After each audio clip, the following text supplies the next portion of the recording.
সুপ্রিয় দর্শক মন্ডলী, আজ 14 মে বুধবার 2025 31 বৈশাখ। জানাচ্ছি পত্রিকাগুলোর প্রধান প্রধান শিরোনাম। সর্বপ্রথম ইত্তেফাক মেইন হেডিং করছে, ঢাবির ছাত্রদল নেতা হত্যার ঘটনায় উপাচার্য প্রক্টরের পদত্যাগ দাবিতে বিক্ষোভ। নেক্সট প্রথম আলোর মেইন হেডিং, ইশরাককে মেয়রের দায়িত্ব বুঝিয়ে দেওয়ার দাবিতে নগর ভবনের সামনে বিক্ষোভ। এরপর জনকণ্ঠের মেইন হেডিং, 71-এর ভূমিকার বিষয়ে জামায়াতের করণীয় কি, যা বললেন ব্যারিস্টার হেলাল। নেক্সট ইনকলাবের মেইন হেডিং, আওয়ামী লীগের কর্মকাণ্ড নিষিদ্ধের প্রশ্নে যা বলল যুক্তরাষ্ট্র। এরপর আমাদের সময়ের মেইন হেডিং, মধ্যপ্রাচ্য উত্তেজনা, ইসরায়েল যুক্তরাষ্ট্রকে 600 ক্ষেপণাস্ত্র ছোড়ার হুমকি দিল ইরান। নেক্সট কালের মেইন হেডিং, আওয়ামী লীগের কার্যালয় কোথায় দখল কোথাও পরিত্যক্ত। এরপর যুগান্তরের মেইন হেডিং, ইসরায়েলের বর্বরোচিত হামলায় নিহত আরো 81 ফিলিস্তিনি। নেক্সট মানবজমিনের মেইন হেডিং, আওয়ামী লীগের কার্যক্রম নিষিদ্ধ নিয়ে যুক্তরাষ্ট্রের পররাষ্ট্র মন্ত্রণালয় যা বলল।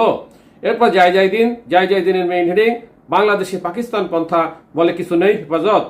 নেক্সট সমকালের মেইন হেডিং, ঢাবি ছাত্রদল নেতার হত্যার ঘটনায় গ্রেপ্তার 3।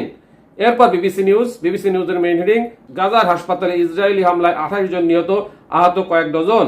এরপর আরটিভি নিউজের মেইন হেডিং, চট্টগ্রাম বন্দরকে বাদ দিয়ে অর্থনীতির অগ্রগতি অসম্ভব, প্রধান উপদেষ্টা। এই ছিল পত্রিকাগুলোর প্রধান প্রধান শিরোনাম।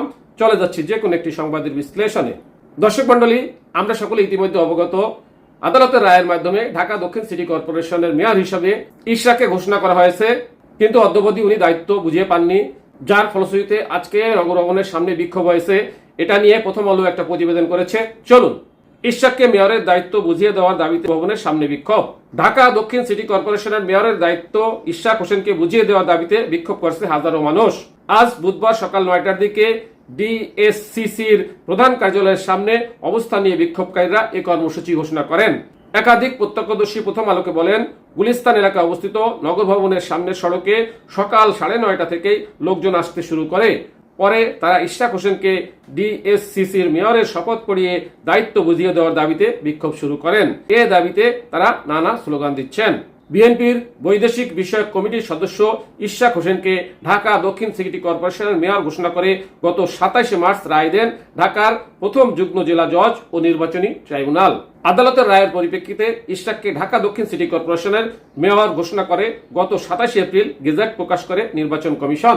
নগর ভবনের সামনে অবস্থানকারী বিক্ষোভকারীরা বলেছেন, এখন পর্যন্ত ইশরাকের শপথ গ্রহণের ব্যবস্থা নেওয়া হয়নি, তাই তারা ইশরাককে মেয়রের দায়িত্ব বুঝিয়ে দেওয়ার দাবিতে আজ বিক্ষোভ করছেন। এই ছিল সেখানকার সর্বশেষ খবর এবং পত্রিকাগুলোর প্রধান প্রধান শিরোনাম। সাথে থাকার জন্য ধন্যবাদ। আসসালামু আলাইকুম।